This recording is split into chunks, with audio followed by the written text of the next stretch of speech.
Okay, good evening guys. दिख रहा है आपको स्क्रीन? काम्या, सिद्धांत, गुड इवनिंग। आवाज आ रही है मेरी? I am not audible, 1 minute. Yes, good evening Kamya, Siddhant. Am I audible now? Good evening. Okay, Kamya कहाँ से हो बेटा? ओके, कौन सी स्कूल है?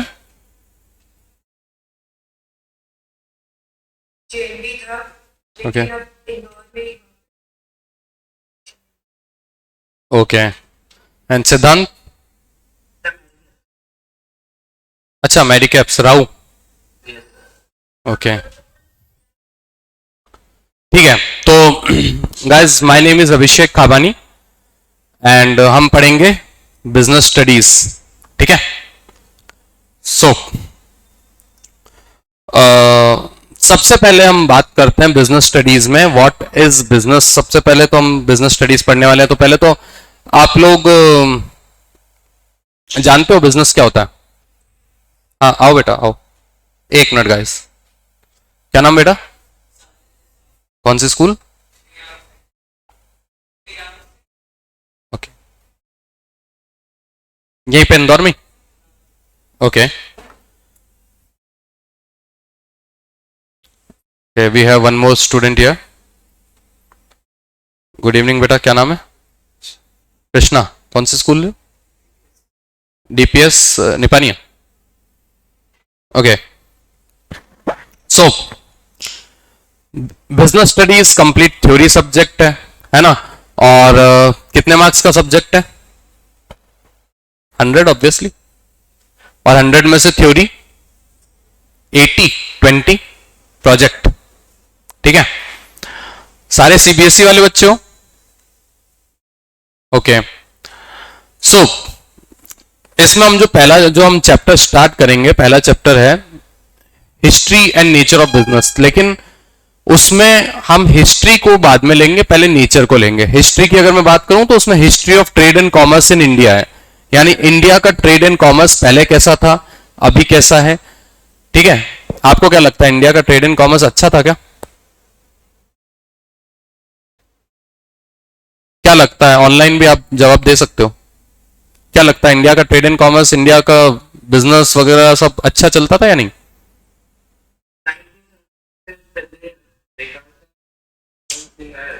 अच्छा चलो, 1976 तो बहुत एकदम मॉडर्न पीरियड हो गया। मैं बात करता हूं सपोज अंग्रेजों के आने से पहले तक के बारे में बात करता हूं, क्योंकि मुझे बहुत एंशियंट हिस्ट्री पढ़ानी है, इसलिए पूछ रहा हूं। क्या लगता है?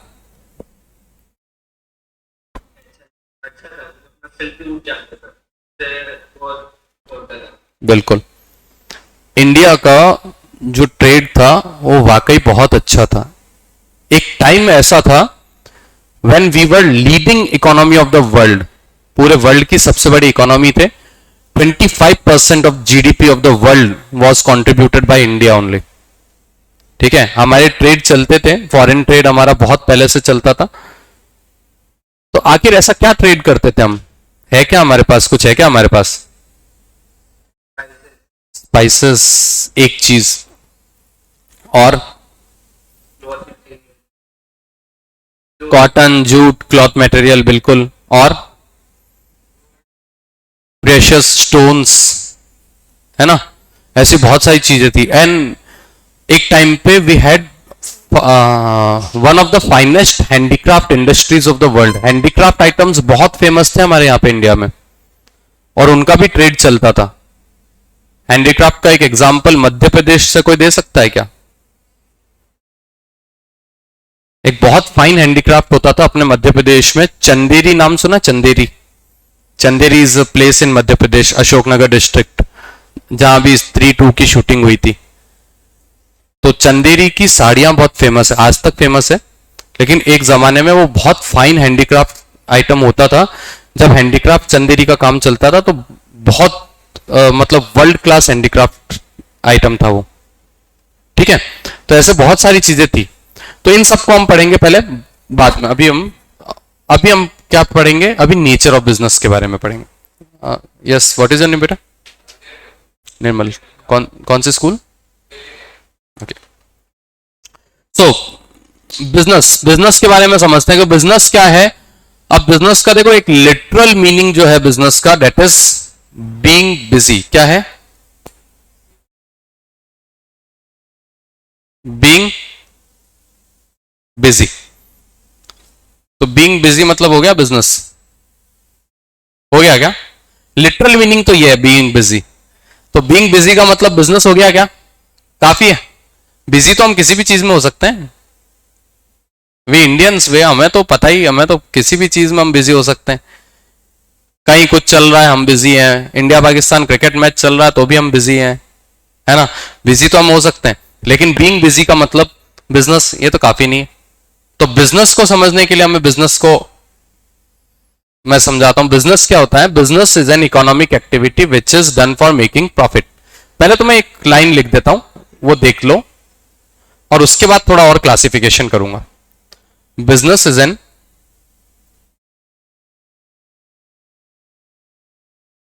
Economic activity done for making profit. ये होता है business. Now what is economic activity, इसको समझने के लिए हम समझते हैं एक्टिविटीज को, ठीक है?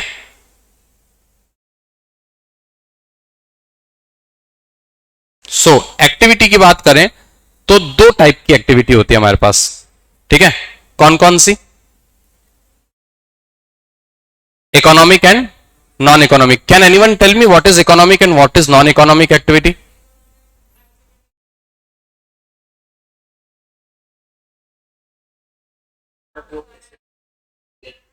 Economic activity is activity which is done for earning money, and non-economic activity which is done for self satisfaction. सही है?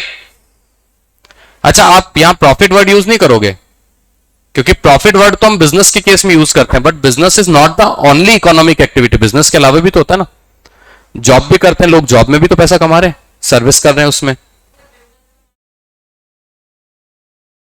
सैलरी कमा रहे हैं। तो सैलरी को प्रॉफिट नहीं बोलते हम, सैलरी इज नॉट प्रॉफिट। हाँ, तो वो अर्निंग है हमारी, that is reward for our work, but that is not profit. अभी जैसे अगर मैं एज ए कॉमर्स टीचर बात करूं, या आप एज ए कॉमर्स स्टूडेंट जब आप पढ़ोगे, तो you should know the difference between profit, income, salary, revenue, sales, gain. आ रही बात समझ में? क्यों आप भाई, नॉर्मल लोगों के लिए हो सकता है कि भाई हम प्रॉफिट और इनकम और इसको सबको क्या कर सकते हैं, क्लब कर सकते हैं, बट हम कौन है? कॉमर्स स्टूडेंट है। तो कॉमर्स स्टूडेंट है तो हमें सबके बीच में डिफरेंस पता होना चाहिए। Profit is different thing, gain is different thing, income is different thing, salary is different thing, wages is different thing. आ रही बात समझ में? तो economic activity is the one which is done for making money, which is done for earning money, okay?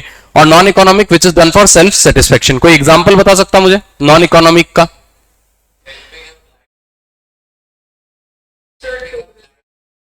Helping a blind person cross the road. Okay, Kamya तुम क्या बता रही थी? Okay, travelling. चलो, तो काम्या ने बताया ट्रैवलिंग, ओके। और स्लीपिंग, ईटिंग, सही है, नॉन इकोनॉमिक है ईटिंग। प्लेइंग,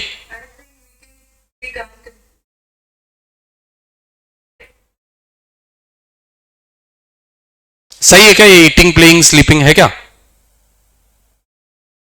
अच्छा, नहीं, क्यों? मैं खाना खा रहा हूं तो ये नॉन इकोनॉमिक होगी या इकोनॉमिक होगी?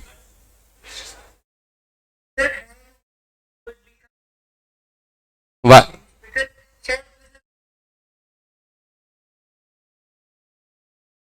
ओके, कंक्लूड नहीं कर सकते हैं। चलो, बिल्कुल सही है। वैसे ईटिंग, स्लीपिंग, प्लेइंग, मैंने इतना सा बोला, कंक्लूड कर सकते हो क्या ये नॉन इकोनॉमिक है? मैं आपको बताता हूं, ईटिंग इज इकोनॉमिक एक्टिविटी। मैं अगर आपको एग्जांपल बता दूं तो आप कुछ,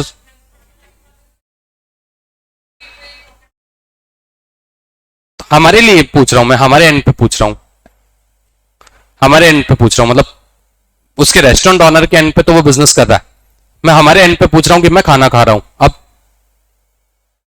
मैं खाना खा के भी तो पैसा कमा सकता हूं। फूड ब्लॉगर्स क्या कर रहे हैं आजकल? फूड ब्लॉगर्स यही तो कर रहे हैं ना, कि एक कोई रेस्टोरेंट वाले का कोई नया रेस्टोरेंट खुलता है, वो फूड ब्लॉगर को कांटेक्ट करता है और वो फूड ब्लॉगर पहुंच जाता है, हाँ भैया इंदौर में हमारे खुल गया है नया रेस्टोरेंट, है ना। ट्रैवलिंग करके भी पैसा कमा सकते हैं, ट्रैवल ब्लॉगर्स भी तो हैं। और मैं अगर प्लेइंग की बात करता हूं, खेल रहा हूं, मैं अपने सेल्फ सेटिस्फेक्शन के लिए खेल रहा हूं, एक अलग चीज है, अपने घर पे खेल रहा हूं एक अलग चीज है, बट मैं प्रोफेशनली खेल के पैसा भी तो कमा सकता हूं। तो हम डायरेक्टली तो कंक्लूड नहीं कर सकते, हमें उसका पर्पस देखना पड़ेगा कि वो एक्टिविटी जो भी पर्सन कर रहा है वो किस लिए कर रहा है। हाँ, स्लीपिंग का, हाँ ये नॉन इकोनॉमिक आप बोल सकते हो।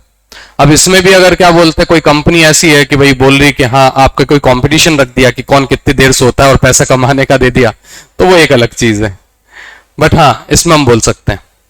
ठीक है, तो अगर हमें कोई क्वेश्चन डायरेक्टली ऐसे पूछता है स्लीपिंग, ईटिंग, प्लेइंग, ट्रैवलिंग, तो नॉर्मली तो हम बता नहीं सकते, बट अगर बुक में अगर ऐसा आता है और या एग्जाम में ऐसा आता है तो हमें क्या करना है, हमें एज्यूम करके चलना है कि अगर कुछ स्पेशली मेंशन नहीं है तो हम इनको फिर नॉन इकोनॉमिक की कैटेगरी में रखेंगे, या अगर इकोनॉमिक होगा तो वो स्पेशली कुछ मेंशन करेंगे उसमें, जैसे playing for the county, playing for the club, है ना। वो अगर स्पेशली मेंशन करते हैं तो हमें समझना इकोनॉमिक या नॉन इकोनॉमिक, अदरवाइज हम इसको नॉन इकोनॉमिक में रखेंगे। बाकी बिजनेस एक अगर कोई भी कर रहा है, कोई भी पैसा कमा रहा है, तो वो क्या है, इकोनॉमिक। तो इकोनॉमिक एक्टिविटीज में भी हमारे पास 3 इकोनॉमिक एक्टिविटीज आएगी, 3 इकोनॉमिक एक्टिविटीज। कौन कौन सी? Business, profession and employment. So business, profession and employment, there are 3 type of economic activities. अब जिनमें से अभी हम किसके बारे में बात करेंगे? बिजनेस के बारे में, प्रोफेशन एंड एम्प्लॉयमेंट के बारे में अभी बात नहीं कर रहे। ठीक है, okay, we have one new student here, Pranjal. Good evening Pranjal. Good evening sir. कौन सी स्कूल से बेटा? Sir from DA. Okay, Bina refinery. हाँ समझ गया बिल्कुल, बीना तो गुना, गुना के आगे बीना, सही है ना? यस बिल्कुल, बड़ा स्टेशन है बीना तो। चलो, सो बिजनेस के बारे में हमने समझा कि business is an economic activity, ये तो अपने को समझ में आ गया, डन फॉर मेकिंग प्रॉफिट। और क्या हो सकता है बिजनेस में? अच्छा, जैसे सपोज मैंने एक जैसे क्या नाम बताया था बेटा? मैंने निर्मल को, सपोज ये मेरे हाथ में माउस है, इस माउस को मैंने निर्मल को बेचा। ये माउस मैंने खरीदा था सपोज कर लो 120 रुपीज में, और ये मैंने इसको बेचा 150 रुपीज में। सही है, समझ में आ गया? ठीक है, मेरी कॉस्ट कितनी हो गई? 120, और मैंने जो बेचा, तो रेवेन्यू मतलब, जैसे कॉस्ट मतलब the expenditure which I am incurring, that is called cost, और रेवेन्यू मतलब व्हाट आई एम रिसीविंग। तो मेरे को रेवेन्यू कितना हो रहा है? 150। मतलब रेवेन्यू मतलब सेल्स, मतलब मुझे कितनी मनी रिसीव हो रही है उसको बोलते हैं हम रेवेन्यू। ठीक है, कितना हो रहा है? 150। अब प्रॉफिट कितना हुआ मेरे को? 30 रुपीज। तो क्या ये बिजनेस है? अच्छा, मैं ये भी बोल रहा हूं, ये काम मैं रेगुलरली नहीं करता हूं। मुझे अभी मैंने क्या करा, अभी मैंने ये माउस उठाया, इसको बेच दिया, सिंपल सी बात है। ठीक है, रेगुलरली मैं ऐसा नहीं कर रहा हूं, अभी मैं ऐसा कर रहा हूं। और ये भी कोई रेगुलरली माउस खरीदता बेचता नहीं है। तो अभी मैंने इसको बेचा, मेरे को 120 में पड़ा था और मैंने इसको 150 रुपए में बेच दिया। Now now tell me, is it business और not? Yes it is business. Profit तो आ रहा है। तो यहां पे एक और चीज हम जोड़ेंगे, it is not business. And why it is not business? Because business is any economic activity which is perform regularly. आ रही है बात समझ में? रेगुलरली परफॉर्म करना जरूरी है, ऑन रेगुलर बेसिस। अगर मैं रेगुलर बेसिस पे मेरा काम ही यही है कि मैं माउस खरीदता हूं बेचता हूं, ऐसा मेरा काम ही यही है, तो वो बिजनेस है। मैंने सिर्फ एक बार कोई चीज बेच दी और उसमें पैसा कमा लिया तो that will not be considered as business. आ रही बात समझ में? तो उसको क्या बोलेंगे? कुछ भी नहीं बोलेंगे, लूट रहा हूं और क्या तेरे को। ठीक है, ओके। सो बिजनेस में ये हो गया, इकोनॉमिक एक्टिविटी हो गया, प्रॉफिट हो गया। हाँ, सर फिर सीजनल बिजनेस ऐसे ही होता है। लेकिन सीजनल बिजनेस भी बेटा वन एक्ट ऑफ एक्टिविटी नहीं होते हैं, उसमें भी कंटिन्यूअस एक्टिविटीज तो चलती रहती है। जैसे मैं एक एग्जांपल बताता हूं, कोई बिजनेस ऐसा है जिसमें स्वेटर्स बेचे जा रहे हैं, ठीक है। अब स्वेटर्स बेचे जा रहे हैं और सपोज अपन मान लो कि वो 4 महीने का बिजनेस है, नवंबर से लेकर फेब तक का, नवंबर दिसंबर जनवरी और फरवरी, क्लियर। लेकिन वो कम से कम 4 महीने तक लगातार वही काम कर रहा है या नहीं कर रहा? ठीक है ना। तो सीजनल बिजनेस का भी वैसा है। ऐसा तो नहीं है कि किसी ने एक बार जैकेट बेच दी तो वो बिजनेसमैन हो गया। आ रही बात समझ में? ठीक है, तो एक बार आपने कोई कर दिया, 2 बार आपने कर दिया तो उससे आप बिजनेसमैन नहीं हुए। आप कंटिन्यूअसली वो काम करना चाहिए तो आप बिजनेसमैन होते हो। तो जैसे सीजनल बिजनेस में भी वो कम से कम एक रेगुलर पीरियड तक वो काम कर रहे हैं, क्लियर? ठीक है, क्योंकि कई लोग क्या करते हैं कि भाई जैसे ऐसा सपोज मैंने एक जैकेट खरीद दिया, वो मुझे क्या बोलते हैं, मेरे दोस्त को वो जैकेट पसंद आ गई। अब मैंने क्या करा, मेरे दोस्त को वो जैकेट ज्यादा में दे दी, जितने में मैंने खरीदी थी उससे ज्यादा में दे दी, तो वो कोई बिजनेस नहीं होता है।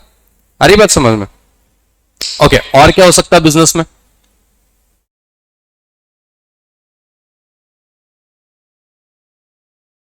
प्रोडक्शन, बिल्कुल सही।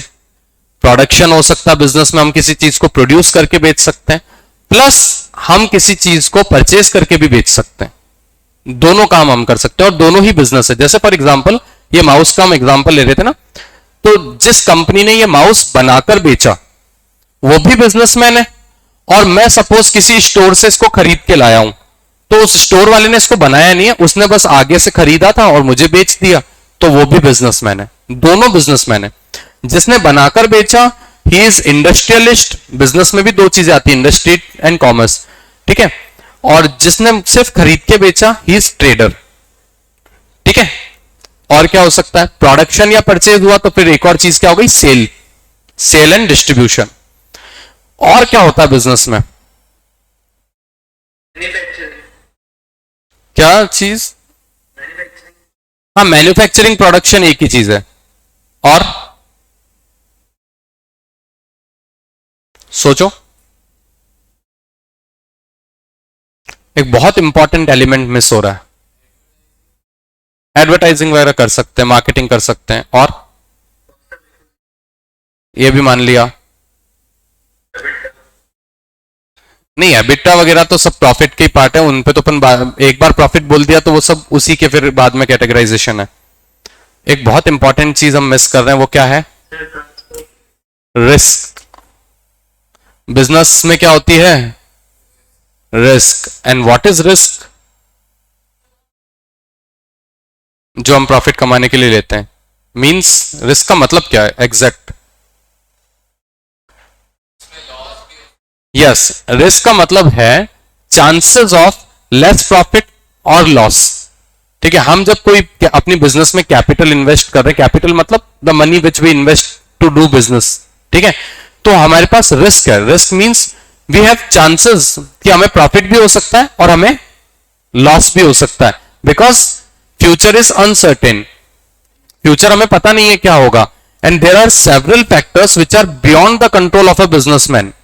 एक बिजनेसमैन के कंट्रोल में नहीं है, कई फैक्टर्स ऐसे होते हैं, ठीक है। एग्जाम्पल बता सकते हो कोई ऐसे फैक्टर्स का? Government policy. भाई देखो, बिजनेसमैन का एक बिजनेस पे फर्क पड़ सकता है गवर्नमेंट पॉलिसी की वजह से, ठीक है। गवर्नमेंट पॉलिसी चेंज हो जाती है तो एक बिजनेसमैन का हो सकता है कि बिजनेस ना चले, बट ये गवर्नमेंट पॉलिसी बिजनेसमैन के हाथ में है क्या? नहीं, it is not in his control. Customers taste and preference, customers trends, customer को क्या चाहिए, कस्टमर के टेस्ट एंड प्रेफरेंस वो चेंज हो सकते हैं, and that is also not in control of businessman. Technology can change, और किसी का बिजनेस ऐसा है जिसमें टेक्नोलॉजी की बहुत रिक्वायरमेंट होती है, तो टेक्नोलॉजिकल चेंज की वजह से भी उसके बिजनेस पे फर्क पड़ेगा, और वो भी बिजनेसमैन के कंट्रोल में नहीं है। तो there are always chances of less profit और लॉस इन द बिजनेस, और यही जो चांसेस होते हैं ना, इन्हीं को हम क्या बोलते हैं, रिस्क। ठीक है, जैसे कोविड लगा था, कोरोना, उस टाइम पे कई लोगों ने नए नए बिजनेस भी सेटअप किए थे अपने। ठीक है, नए बिजनेस सेटअप किए अपने, क्या बोलते हैं, नई शॉप्स ली, रेंट पे ली या खरीदी। अब ऐसे लोगों को भी लॉस लगा या नहीं लगा? हाँ, ये हाँ उन्हीं का होगा। तो अब वो कोविड के टाइम इतने लोगों ने सोचा था क्या?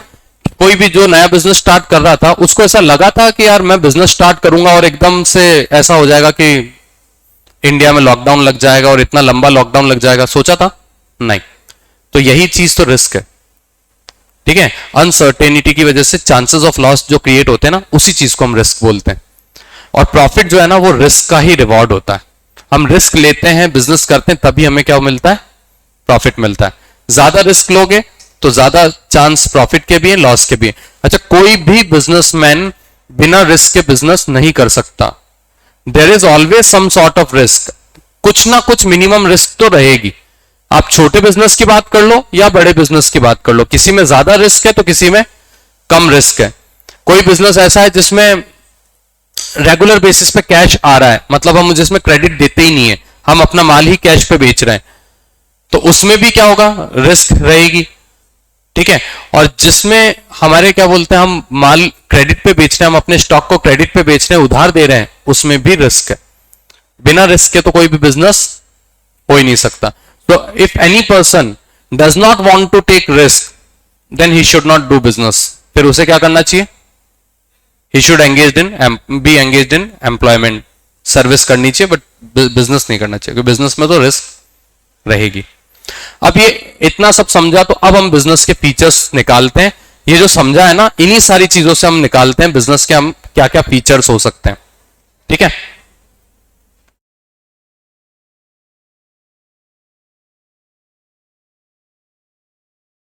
ओके, बताइए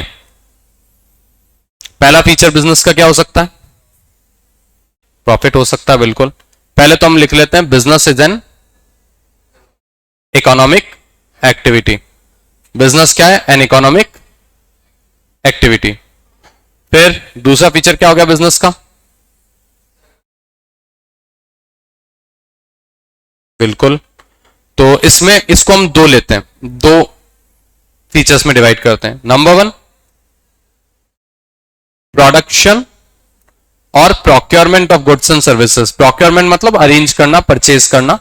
ठीक है, प्रोडक्शन और procurement of goods and services. और नंबर टू, सेल और exchange of goods and services. भाई केवल प्रोडक्शन करना थोड़ी होता है, सेल भी तो है। और फिर प्रॉफिट इज द रिवॉर्ड। सही है या नहीं? बिजनेस करते हैं तो रिवॉर्ड क्या है? प्रॉफिट। और क्या चीज हो सकती है बिजनेस में? रेगुलर बेसिस या रेगुलरिटी, शॉर्ट में लिखूं तो। सही है या नहीं? इकोनॉमिक एक्टिविटी तो है, बट इकोनॉमिक एक्टिविटी भी कौन सी है? आप रेगुलर बेसिस पे उसको कंटिन्यू कर रहे हो, तब जाकर वो क्या है, वो बिजनेस बन सकता है। वन टाइम एक्ट आपका बिजनेस नहीं हो सकता। और business always has risk due to uncertainty. ठीक है, हमेशा आपके पास रिस्क तो रहेगी।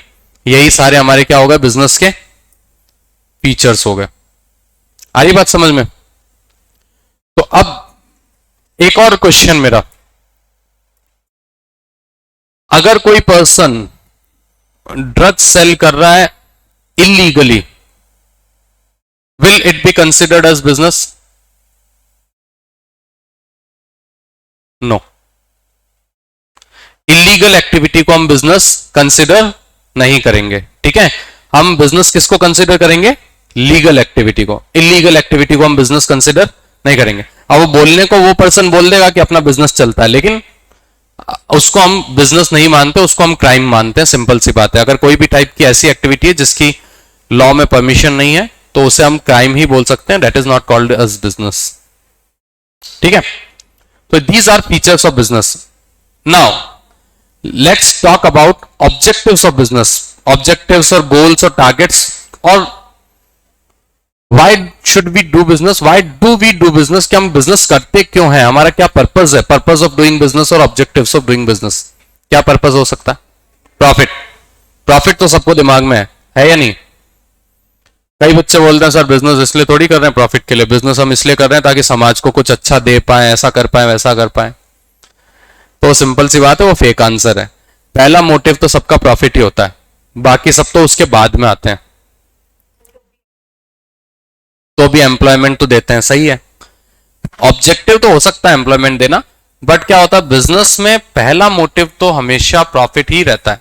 ये मानकर चलो, जैसे एंटरप्रेन्योर्स बोलते हैं ना, आजकल आप शार्क टैंक वगैरह देखते हो तो कि भाई हाँ कॉज के लिए करते हैं। हाँ, वो बोलते हैं हम कॉज के लिए कर रहे हैं और वी आर क्या बोलते हैं, finding a solution to the problem which exist in society. लेकिन बात यह है कि वो उसमें भी एक अपॉर्चुनिटी देख रहे हैं और पैसा कमाने के लिए कर रहे हैं। ऑब्वियसली लॉस मेकिंग के लिए तो नहीं कर रहे वो, ठीक है। ऑब्जेक्टिव ओनली प्रॉफिट नहीं हो सकता, प्रॉफिट के अलावा भी ऑब्जेक्टिव हो सकते, but the primary objective is always profit only. तो we will categorize objective into three types. Number one, economic objectives और organizational objectives. Then number two is social objectives and number three is personal और individual objectives, ठीक है। अब इन तीनों पे हम discussion करते हैं। Economic objectives, social objectives and individual objectives और पर्सनल ऑब्जेक्टिव्स। सर हाँ बेटा। हाँ Pranjal. Sir whatever you are writing, okay okay okay okay, समझ गया मैं। एक मिनट, 1 मिनट बेटा।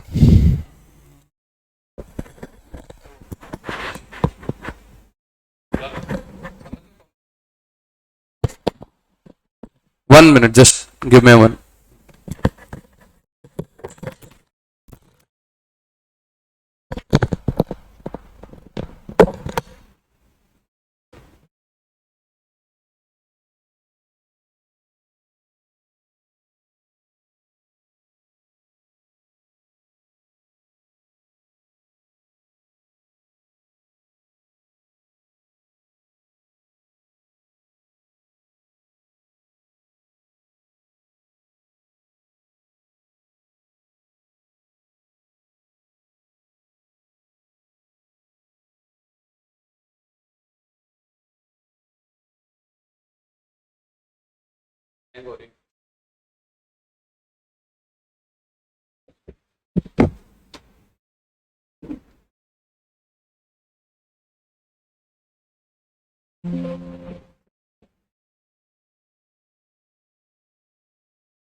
Thank you.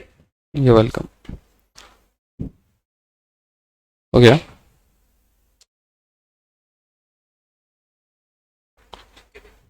एक मिनट लिख के देख लेते हैं ना।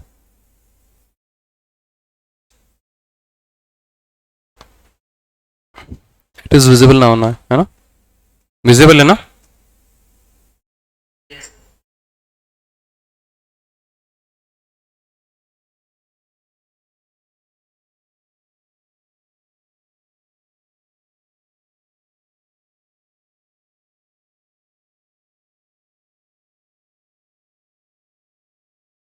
ओके गाइस, तो इकोनॉमिक ऑब्जेक्टिव्स या इन्हीं को हम बोलते हैं ऑर्गेनाइजेशनल ऑब्जेक्टिव्स। क्या होते हैं? These are related to growth and welfare of organisation. Organisation की ग्रोथ से रिलेटेड ऑब्जेक्टिव्स हमारे इकोनॉमिक ऑब्जेक्टिव्स। ठीक है,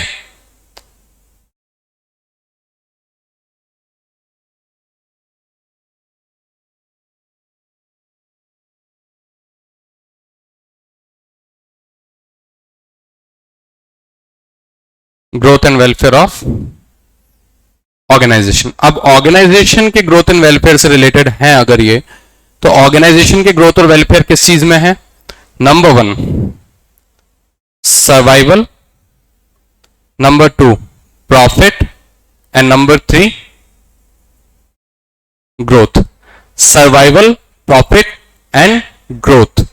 प्रॉफिट तो अभी हमने देखा, profit means excess of revenue over cost. Excess of revenue over cost. Revenue मतलब बेचने के बाद हमें कितना रिसीव हो रहा है, और कॉस्ट मतलब expenditure which we are incurring on the product. ठीक है, सर्वाइवल क्या होता है? What is the meaning of survival? Business हमारा सस्टेन कर पाएगा या नहीं कर पाएगा। कंपटीशन वाले माहौल रहते हैं, मतलब बहुत सारे फर्म से, एक फर्म तो है नहीं हमारी अकेले की बिजनेस फर्म। तो अब सर्वाइव करने के लिए क्या जरूरी है? क्या लगता है क्या जरूरी है सर्वाइव करने के लिए? कुछ सर्वाइव करने के लिए अपना कुछ प्रोडक्ट चीप होना चाहिए, क्वालिटी बेस्ट होनी चाहिए। ओके ओके, और image,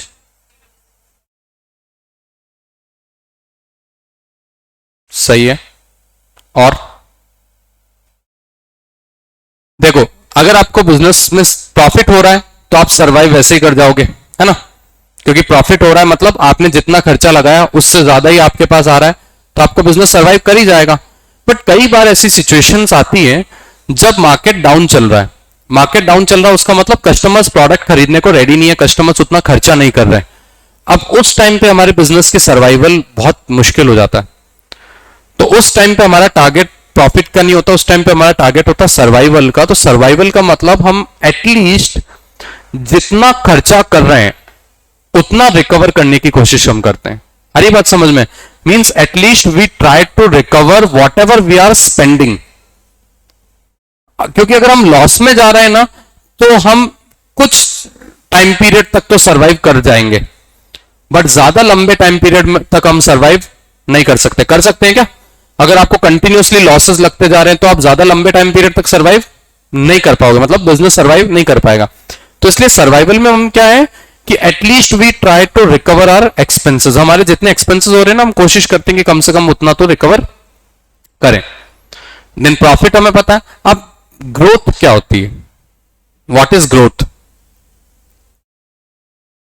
growth means expending our business. हमारे बिजनेस को हम ग्रो कर रहे हैं, बढ़ा रहे हैं। अब बढ़ाते कैसे?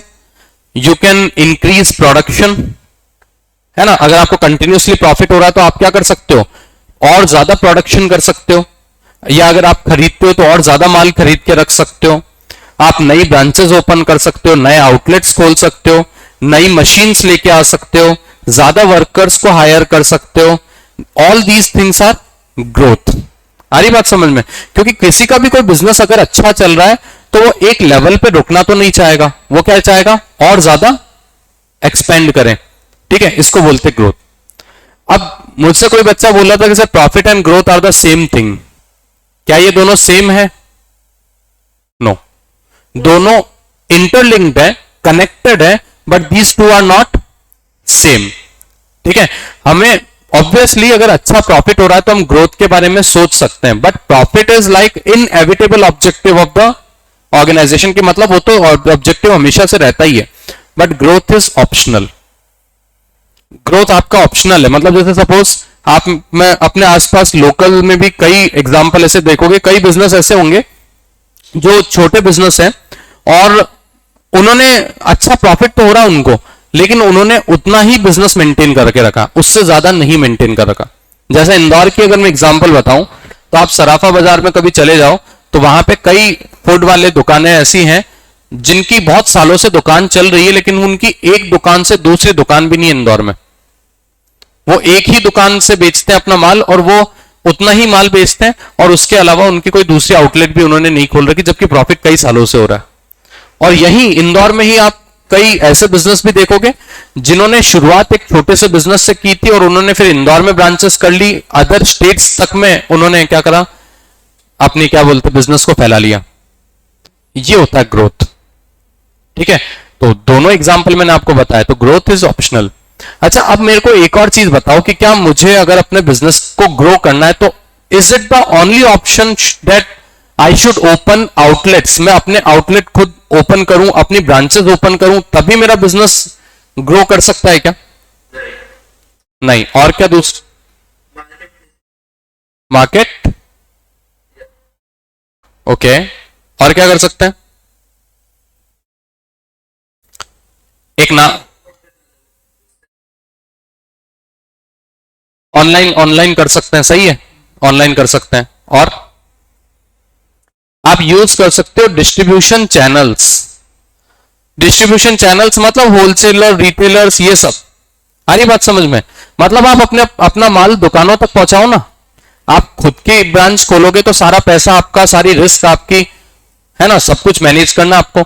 आपने क्या करा, आपने खुद की दुकानें तो कम ही रखी, लेकिन आपने क्या करा, एजेंसी को, होलसेलर को, रिटेलर को, दुकानों दुकानों तक आपने अपना प्रोडक्ट पहुंचाया, तो अपने आप ही प्रोडक्ट आपका क्या हो जाएगा, ज्यादा बिक जाएगा, मार्केट एक्सपेंड हो जाएगा आपका, आप ग्रो कर सकते हो।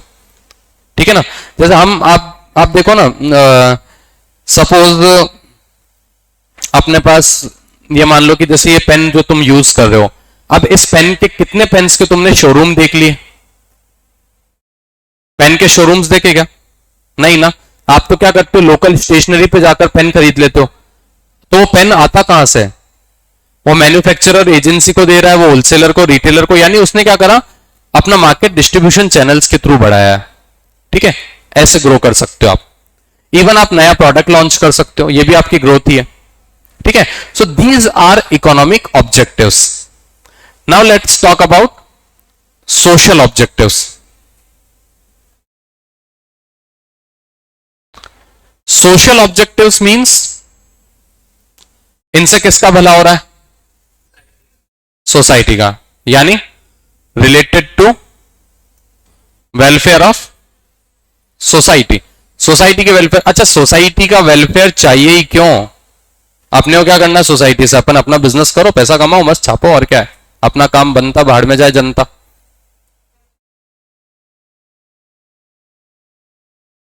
यस, बिल्कुल सही।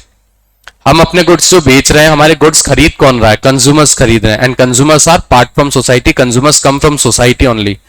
हम अपने बिजनेस के लिए जो रिसोर्सेज यूज कर रहे हैं, वो रिसोर्सेज हमें कहां मिल रहे हैं? वो भी सोसाइटी से मिल रहे हैं। तो यानी हमें मिल भी सोसाइटी से ही रहे रिसोर्सेज, और हमारा माल वापस बिक भी कहां रहा है? सोसाइटी में। तो इसलिए हमारी एक रेस्पॉन्सिबिलिटी बनती है that we should take care of society as well. तो सोशल ऑब्जेक्टिव इसलिए इंपॉर्टेंट होते हैं। प्लस अगर आप सोसाइटी का ध्यान नहीं रखोगे तो क्या होगा?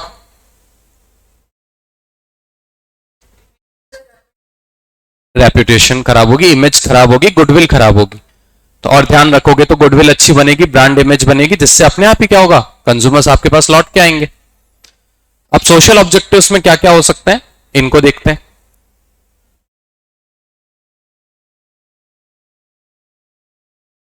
ठीक है, सोशल ऑब्जेक्टिव्स में एक हो गया अपना providing good quality products at reasonable price. Providing good quality products at reasonable price, मतलब आपको प्रोडक्ट अच्छी क्वालिटी के बनाने, रीजनेबल प्राइस पे प्रोवाइड करना है। Now let's talk about good quality. ये गुड क्वालिटी क्या हो गया? गुड क्वालिटी का मतलब क्या है? देखो, गुड क्वालिटी का मतलब एकदम सुप्रीम क्वालिटी नहीं है। ठीक है, क्योंकि अगर आप एकदम सुप्रीम क्वालिटी बनाने जाओगे तो ऑब्वियसली कॉस्ट भी हाई जाएगी, और आप अपना प्रॉफिट मेंटेन करने के लिए प्राइस भी हाई सेट करोगे, और प्राइस अगर आपने हाई सेट किया तो क्या होगा? कम ही कंज्यूमर्स खरीद पाएंगे, ज्यादा कंज्यूमर्स खरीद नहीं पाएंगे, है ना। दो टाइप के कंज्यूमर्स होते हैं, price sensitive consumers and quality conscious consumer. और ज्यादातर तो अपने यहां पे प्राइस सेंसिटिव कंज्यूमर्स ही है जो प्राइस में दिमाग लगाते हैं। तो गुड क्वालिटी का मतलब है एटलीस्ट ऐसी क्वालिटी होनी चाहिए जिससे किसी भी तरह का कोई फिजिकल या मेंटल डैमेज नहीं हो, कंज्यूमर्स को कोई हार्म नहीं हो, और उस जो प्राइस वो देना चाह रहा है उसमें एटलीस्ट जस्टिफाइड क्वालिटी हो, खराब क्वालिटी नहीं होनी चाहिए। ठीक है, इसको हम बोलते हैं गुड क्वालिटी। तो ये एक सोशल रेस्पॉन्सिबिलिटी है, providing good quality products at reasonable price. Now second thing, और क्या हो सकता है, और क्या सोशल रेस्पॉन्सिबिलिटी बनती है हमारी?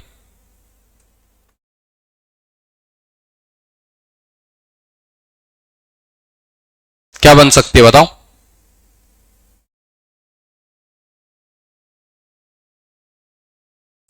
यूजिंग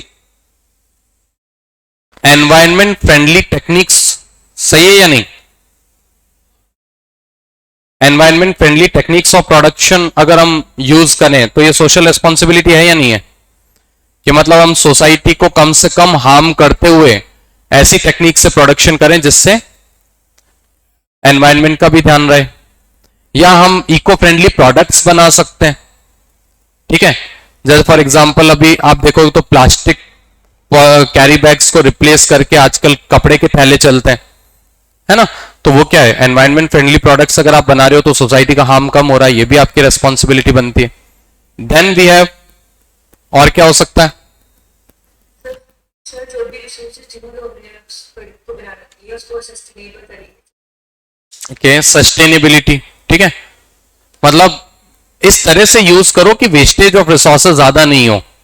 ठीक है, और फॉलोइंग सिविक नॉर्म्स, इस सोसाइटी में बिजनेस कर रहे हो तो सिविक नॉर्म्स, जो सोसाइटी के कुछ नॉर्म्स होते हैं उनको तो फॉलो करो। कई बार हम देखते हैं कई बिजनेसमैन क्या कर रहे हैं, अपनी इंडस्ट्रीज से कोई कचरा निकल रहा है, उस कचरे को क्या कर रहे हैं, अपने नदियों में फेंक दिया, तालाब में फेंक दिया, सी में, समुद्र में फेंक दिया, ऐसा करते हैं। तो ये सही है कि गलत है?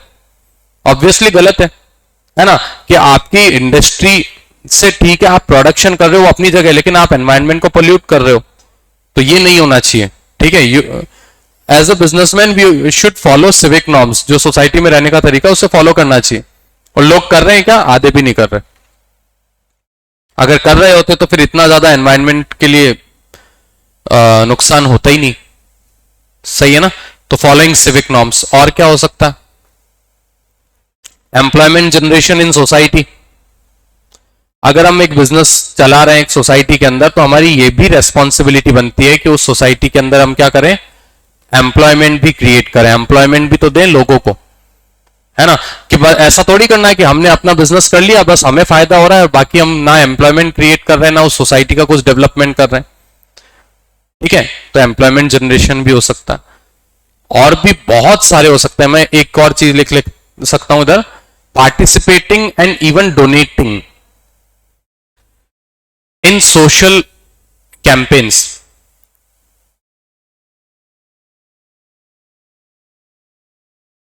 Participating and donating in social service campaign. अगर कोई सोशल सर्विस कैंपेन चलते हैं तो उनमें पार्टिसिपेट भी बिजनेसमैन को करना चाहिए और इवन डोनेट करना चाहिए। फॉर एग्जांपल जैसे कोविड के टाइम पे एक फंड बना था, कोविड रिलीफ फंड, है ना, उसमें क्या बोलते हैं, डोनेट किया था ना बड़े बड़े बिजनेसमैन ने। तो हमें पार्टिसिपेट भी करना चाहिए और डोनेट भी करना चाहिए जिससे सोसाइटी का भला हो। ठीक है, तो ये भी एक बिजनेसमैन की सोशल रेस्पॉन्सिबिलिटी बनती है, बिजनेस के सोशल ऑब्जेक्टिव होते हैं, और ऐसे बहुत सारे सोशल ऑब्जेक्टिव्स हो सकते हैं। ठीक है, तो ये सोशल ऑब्जेक्टिव्स है जो बिजनेसमैन को फॉलो करने चाहिए। इससे सोसाइटी का डेवलपमेंट तो होगा ही होगा, प्लस बिजनेसमैन का खुद का क्या फायदा है, उसका खुद का ये फायदा है कि उसकी गुडविल बनेगी, लॉन्ग टर्म में अच्छी इमेज बनेगी, और उसकी इमेज को देखकर क्या होगा, कस्टमर्स वापस आएंगे। Okay, I think we have new student here, Bhim Singh.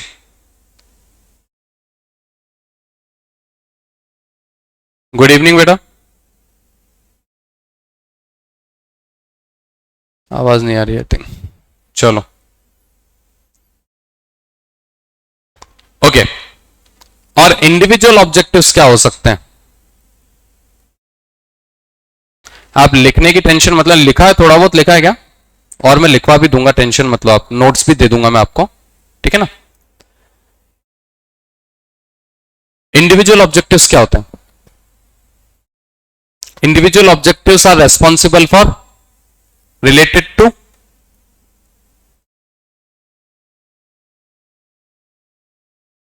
growth and welfare of employees और वर्कर्स। ठीक है, हमारे जो एम्प्लॉइज या वर्कर्स काम करते हैं ना ऑर्गेनाइजेशन के अंदर, इनके ग्रोथ और वेलफेयर से रिलेटेड क्या होते हैं, इंडिविजुअल ऑब्जेक्टिव्स होते हैं। अच्छा मुझे बताओ वर्कर्स का भला किसमें है, वर्कर्स का फायदा किसमें, वर्कर्स को क्या चाहिए? ये लो वर्किंग आवर पहले बोला है ना, गुड वेजेस से पहले भी ये बोला लो वर्किंग आवर, नारायण मूर्ति वाली सिस्टम है ना। ओके सही है। अच्छा गुड वेजेस में, गुड वेजेस का मतलब क्या हो गया, मैं इसको फेयर वेजेस वर्ड लिखता हूं, फेयर रेम्यूनरेशन लिखता हूं, एक्चुअली वेजेस भी नहीं लिखता हूं, फेयर रेम्यूनरेशन लिखता हूं, उसमें सब कुछ कवर हो जाएगा। तो कोई मुझे बता सकता फेयर रेम्यूनरेशन क्या हो सकता है? What can be fair, which is,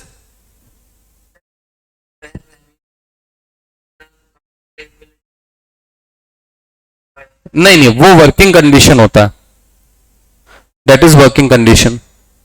fair remuneration, remuneration मतलब उसको कितना पैसा मिल रहा है, सिंपल सी बात। अब मैं जब फेयर रेम्यूनरेशन बोलता हूं ना, तो फेयर रेम्यूनरेशन का मतलब क्या होता है, number one that remuneration should match with his qualification skills, मतलब उसकी क्वालिफिकेशन और स्किल्स के अकॉर्डिंग रेम्यूनरेशन होना चाहिए। ठीक है, then second thing, remuneration must match his designation post, है ना। और क्या हो सकता है, remuneration must be such that it at least provide a reasonable standard of living, जिससे एटलीस्ट एक वर्कर्स का reasonable standard of living meet हो पाए, उतना रेम्यूनरेशन होना चाहिए, है ना। रेम्यूनरेशन ऐसा होना चाहिए जिसमें अगर कोई सरकार के रूल्स अप्लाई होते हैं तो वो रूल्स अप्लाई होने चाहिए, जैसे कोई बोनस एक्ट वगैरह अगर कुछ लग रहा है तो।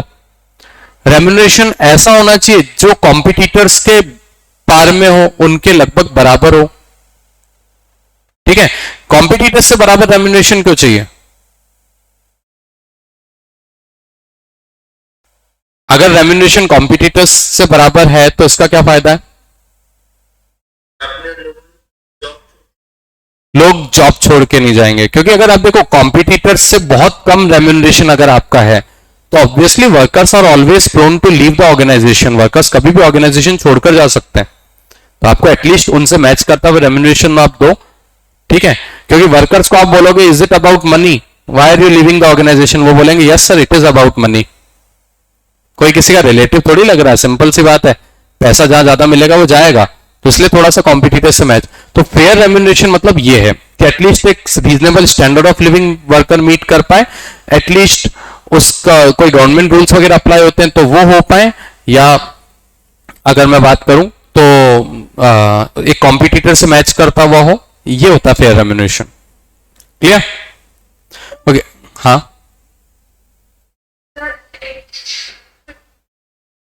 हेलो,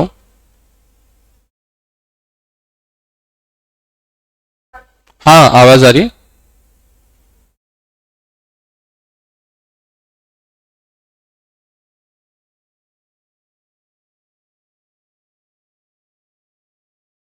ओके कोई डाउट यहां तक किसी को?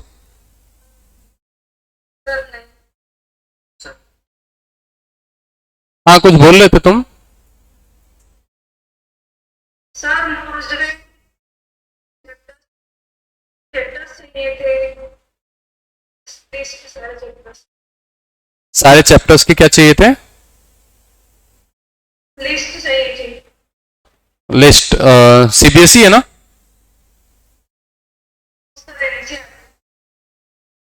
ओके मैं भिजवा दूंगा, एक कल कल भिजवा दूंगा, ठीक है ना।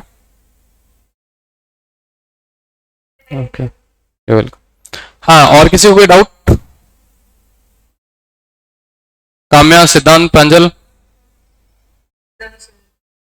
आ गया समझ में? चलो इसी टॉपिक को अपन और आगे कंटिन्यू करेंगे परसों क्लास में, है ना, इंडिविजुअल ऑब्जेक्टिव्स को। ठीक है गाइस,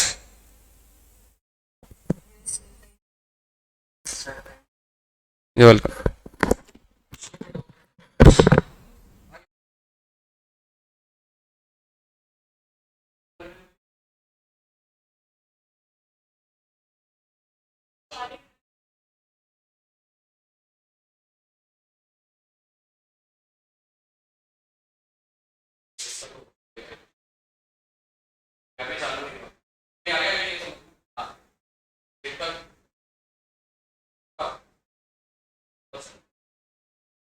और भी नोटबुक्स ओपन कर लेंगे।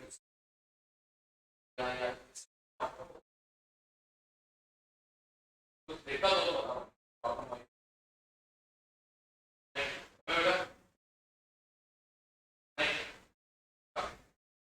नहीं, परसों